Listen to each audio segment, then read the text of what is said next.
Here he comes.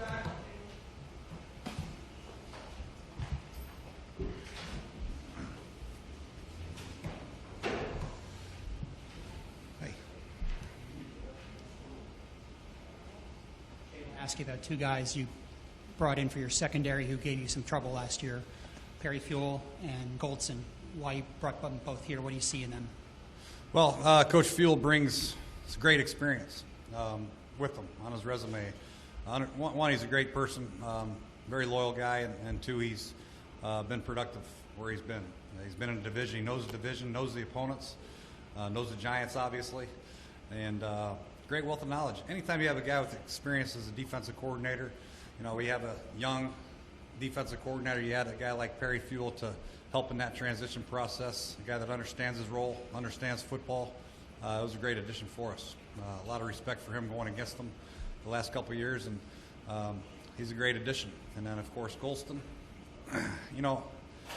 He's an experienced guy. He's tough. He had some great seasons at San Francisco. Went to Tampa Bay. Might have been a little disappointing down there. I don't know. But based on his tape and his career production, we thought it was worth it to go try to get him. And Scott McCloughan did a great job to get the deal done, and we're glad we got him. Brings more experience, toughness to the secondary that we need. Coach, this regards your wide receivers, particularly Deshaun and Pierre. Are they where you want them to be? Do you think, are they in the shape you want them in? Are they more comfortable? Are they running the offense better in the year two? Well, I'm impressed with, especially Pierre. Pierre's been every day. He's working his tail off, doing a great job. Deshaun's missed some time, some personal things and things he had to do. But he came out here today and looked sharp, looked fresh, looked focused, knew what to do, and looked fast. And he finished practice without any hiccups. So it was good to see. Those guys are two great players on our offensive football team, and we're going to demand a lot from them. Are they where we want them to be at this point? Close, but we're always striving to get better. Everybody is. And those guys really work extremely hard at practice, especially Pierre does a great job. There's a lot you can't tell in this phase where you're not wearing pads. What can you tell? What are you really looking for when you review the tape and look at the practices? Well, you're looking for fundamentally sound football, both sides of the ball. Defensively, you're looking for your gap security. You're looking for people running to the football, knowing where they're supposed to be, not giving up any big plays, obviously, and no penalties, no foolish penalties. So there's a lot you can look at. Obviously, the pump, the thud, the shed, and all that things, the tackling, you can't see, but you can emulate it. You can get your body in the right position. All those things you need to do is from a pursuit angle standpoint, from breaking on the football. You can do all that. There's a lot you can look at. And offensively, same thing. You can't really drive the defender off the ball, but you can get your pads down. You can get your feet moving, going in the right direction, getting up to the next level in the running game, receivers blocking the right people, and, of course, route concepts, reading routes versus coverage, you can get a lot out of. What are a position or two where you can tell a lot at this phase, and one or two where you really can't tell much at this phase? Well, I think receivers, skilled guys, receivers, defensive backs, safeties, especially in the passing game, you can see a lot. Unfortunately, offensive line, defensive line in the trenches, we're telling them to come off the ball, but it's more of a thuddish type thing, and it's you can't really finish blocks. You can't really shed people like you want to, based on the rules of the CBA. So it's difficult for them. But still, the pursuit angles are important. The right gaps, getting in the right gaps. Combination blocks by our offensive linemen are still good to see. But really, you can still tell a lot in the passing game with the receivers, defensive backs, tight ends, backs. Red zone has been an area where the offense has struggled for a little while now, and it seems like things still aren't quite in sync in these practices that we've been able to see anyway. What's it going to take? What are you guys focusing on to get that sharp down there? Yeah, well, red zone has been a struggle a little bit, so it's something that we are continuing to focus on. Every practice we'll have some version of red zone in, working on it. But obviously, running the ball more effectively will be very helpful. The play actions off of that will be very helpful. There's a lot of plays that you can run if you stay in positive down and distances. You get in third down in the red zone, it's difficult. You get all-out pressure or you get people dropping 8. Very difficult, so it's important for our quarterbacks to see throws and anticipate throwing windows are going to be tight. And then when they drop 8, keep the plays alive and move around. But all that comes with experience, reps, and the more we get, Coach Barry's doing a great job of mixing up his coverages down there and his intent. So we're getting great looks and great work. just takes a lot of practice, and we're going through the process right now. There was a particular player, a couple series where you really praised Robert for hanging tough in the pocket. What are you seeing, and what are you guys emphasizing that he's starting to execute that you like? That's it. Every day he's doing something a little bit better. That's all we can ask, man. We're just taking baby steps right now. We're all getting better together. But you can see him starting to have confidence in the pocket and going through his progressions. And that's got to be a consistent theme with him. And not always is that possible with the pocket the way it is, but for the most part, he's coming along at a good rate right now. He's doing a great job of exhausting all his progressions, playing a quarterback position with good fundamentals, and getting better. That's all we can do. Jay, this time last year, you made a case for why you wanted to have the tough practice during training camp in the morning. The decision to flip-flop that this year and have it in the afternoon, was that because you had a change of heart, or was that made with the needs and convenience of fans in mind, or some kind of hybrid? Well, you have two practices, one walkthrough and one practice in pads that you could do in training camp. Whether you do one in the morning, one in the afternoon is really up to us as a staff. And what we decided was to practice walk through in the morning. We're going to install in the morning, in meetings, walk through the installation, practice in the afternoon, watch a practice tape, and do it all over again. As opposed to trying to install it in the evening and practice in the morning. When you install in the evening, sometimes guys are so tired and they're run down that you don't get their attention. We're hoping that when they wake up bright and early, get a cup of coffee, a good breakfast, we install our stuff, we go out to the walkthrough, we walk through what we just installed, and then we practice it. And I think that transition will be better and more learning conducive for the players. The reason I didn't do it last year, quite frankly, is I was worried about the rain in the afternoon. But after going through it, I think we would only missed 1, maybe 2 days. So if it is a chance of rain or something in the afternoon, we can always flip-flop the practices depending on it. But from a learning standpoint for the players, I think meeting, walk through, practice, watch tape is the best way to do it. Okay. And then regarding these 3 days of minicamp, it seems like such a short window. What just brought... Wow. Was it something I asked? Was that question you were getting ready to ask?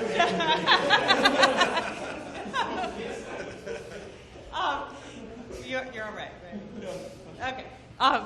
Regarding these 3 days, just broad brush, what do you want to accomplish? What's your goal here? I think what we're trying to do is finish out our OTAs in a positive way. Coming out here and establishing a tempo that we want to establish in training camp. Show them what it's going to be like in training camp, how we're going to walk through in the morning and practice in the afternoon in heat. Let them know what it's going to be like, what we're going to do after practice, how we're going to get ready before practice. All those things to get their minds right so when they take off and go on vacation for these next 4 or 5 weeks, that they know exactly what they're getting into when they come back. And then just always trying to throw in another key situation at them. Today we hit a backed up at the -1 yard line coming out. You know what I mean? So there's certain situations that we try to maintain and hit every day, something different. But main thing is just consistency, what to expect when they come back. I just want to follow up on Liz's training camp question. As you enter year 2, anything you plan on doing differently, or kind of in your evaluation, anything you'll be approaching differently? Yeah, we're working on doing things a lot differently. There's certain things in football that you have to stay consistent with. Your preparation, you want to try to prepare and you want to practice with great intensity. But as far as schedule is concerned, we're going to tinker with some things throughout the season that hopefully will be more conducive to the players. Like I said, it's all about getting the most out of your players. And that's all we're trying to do during the season, how we're going to approach that schedule during training camp, how we're going to approach their off days. All that comes into play. And we're working through that. We added Coach Clark, who gives me great feedback. Coach Callahan's been in the league for a long time. He's been a head coach. Coach Kavanaugh, who's been a player coach. So all these guys that bring this, Coach Fuel, obviously, from a Super Bowl winning team. These guys bring a wealth of experience, and I'm tapping into all of it. Jay, get your thoughts on the injured guys and where they stand. Anything different from last week? I think D'Angelo was out. Yeah, those guys who haven't been practicing, they're not going to practice these next couple of days. It's just a matter of continuing the rehab process, make sure we get a good program for them in their time off, they take care of themselves so when they get there, they're ready to go. D. Hall, Jordan Reed, Trent Williams, Silas Red had a little minor injury today. He'll probably be kept out tomorrow. But those are the main guys.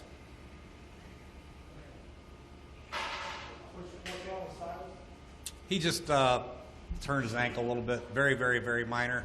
He might practice tomorrow. I don't know yet.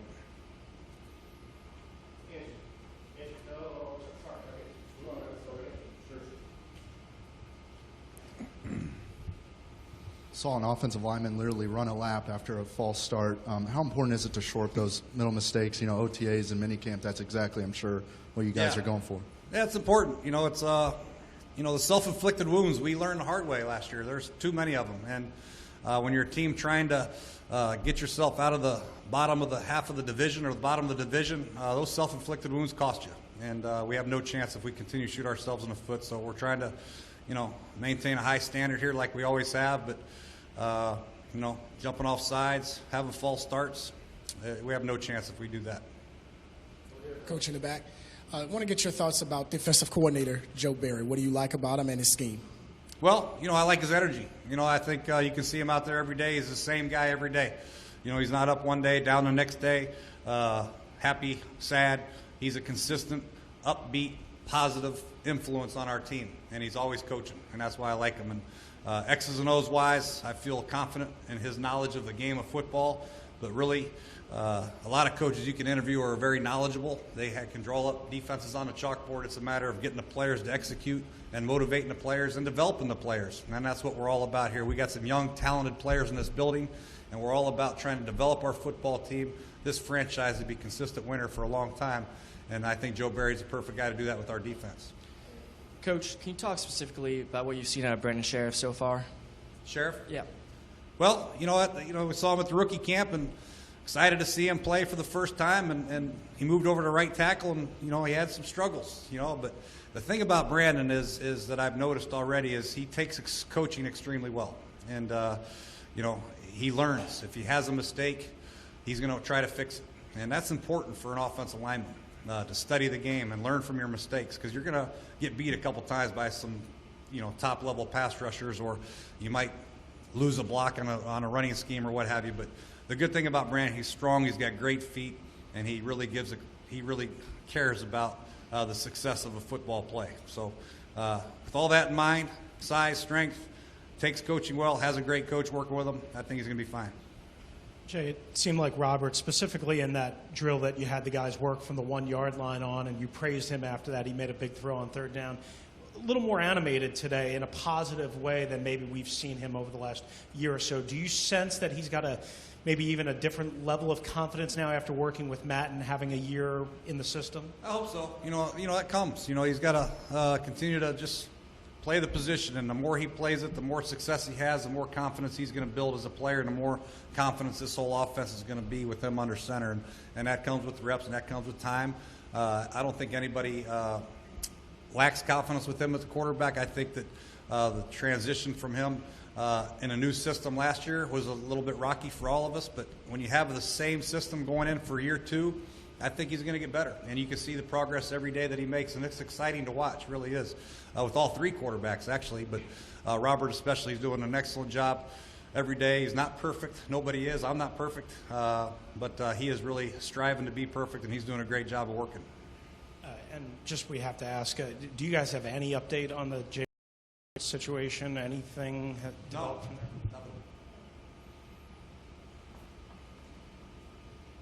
Going back to Robert, how hard is it? We talked last about the pocket presence for him. How hard is it to tell right now where he's at in that? Can you get a feel for that? Well, that's something that's hard to tell when you're not getting tackled and you have a yellow jersey on.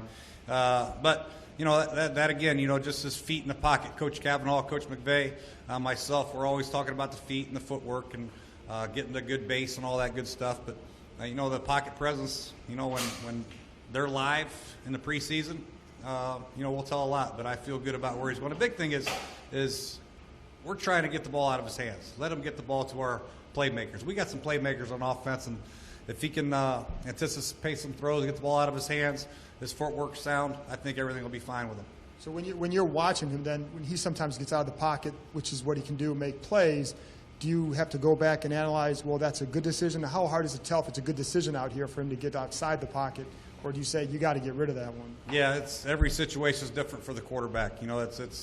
There's some plays when they scramble out of the pocket, you would say he should have stayed in the pocket. But for the most part, it's playing a position, you know, and doing what he feels is natural. And a lot of those things you can't coach.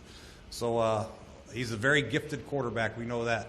And I'm not going to criticize him for ever aborting a play and getting out of a pocket trying to make a big play. You know, the big thing is we're just trying to work on, here are the fundamentals, here's these fundamental plays that match these concepts, and let's learn from there. But once the pocket breaks down, you know, Robert's going to be Robert and do the best he can to make the play work. Jay, how important is it for the rookies and some of the guys who are battling for position to really leave a strong impression these next 3 days before that 6-week break heading into Richmond? They have left a strong impression. They really have. They've come in and worked very hard. You know, all the rookies have. The free agents and the draft picks have done a great job. So I think the big thing is it starts with good veteran leadership, number one. I think some of the veterans who are working extremely hard, showing them the way, how to practice, how to prepare, is what's helping. You know, some of the new guys we added, but they know what to expect when they come back, and they've done a good job. Specific to these 3 days, though, how important is it for them to be really on point? Well, these days, really, you know, we've practiced the last couple weeks, you know, and we're doing the same things. It's just now we're trying to extend the day. We have more time with them in the building. We can meet more. We can do a walkthrough. But just to show them what it's going to be like when they come back for 2 days so they're not overwhelmed. We're trying to throw a lot at them, make sure they have something they can take with them on vacation to study, so when they come back, they got a good, fundamental, sound approach and a knowledge of our system when they come back, so everything's not, oh, God, what does cover 3 mean? So, but we feel good about where they are from a developmental standpoint, what they need to know now, moving into the break, and then coming back to training camp.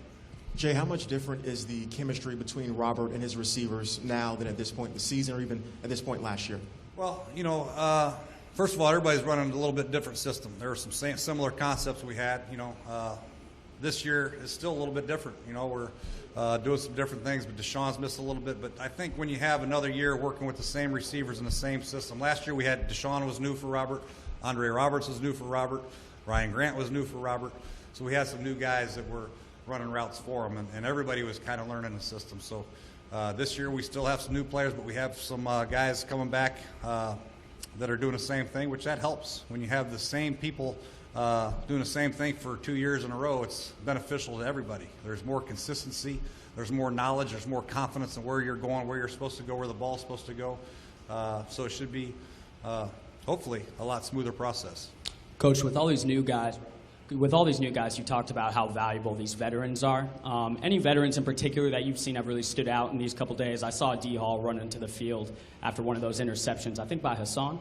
Yeah, D. Hall, you can tell he's chomping at the bit to play, man. He's out on the sideline. He's trying to participate any way he can. He's doing a great job out there. But he's one of those guys that has showed up every day, been to every meeting, and done an excellent job with these guys. But a lot of the new guys I've mentioned before, Knighton and Golston, and those guys have done an excellent job coming in here. But some of the guys that we've got in the building, you know, Alfred Morris is a quiet guy, but he just goes about his business the right way every day. He comes to meetings on time. He lifts weights extremely hard.